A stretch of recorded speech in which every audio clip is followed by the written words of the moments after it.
Еднаш, многу одамна, на планината Галичица живеел страшен монструм. Неговата сенка била толку голема, што дури и сонцето се криело од страв. Но се појавил еден херој со полно срце, храброст и надеж. И така започнала борбата помеѓу доброто и злото на стрмните карпи. Шок! Шок!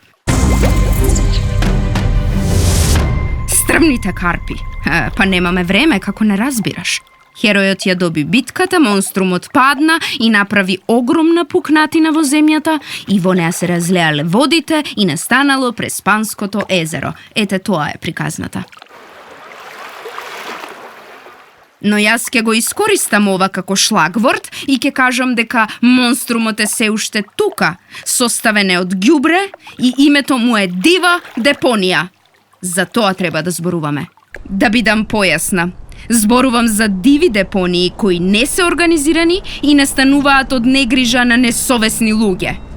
Отпадот се натрупува и создава толку голема маса што таа добива свој карактер и алчен темперамент и станува монструм која загрозува природата.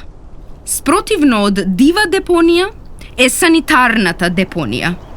Изградба и одржување на санитарни депонии придонесува за правилно депонирање на отпадот наместо фрлање во природа.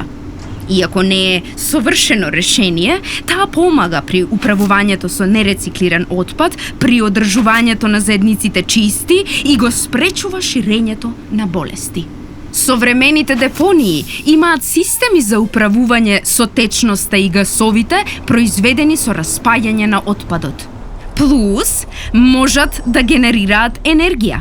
Тоа значи помалку загадување и помош во борбата против климатските промени. Преспа, разбуди се. Мора да се потрудиме. Немаме планета Б. Ама ако направиме А-тим, може да дојде до промена. Организирањето на доброволни акции за чистење е клучно.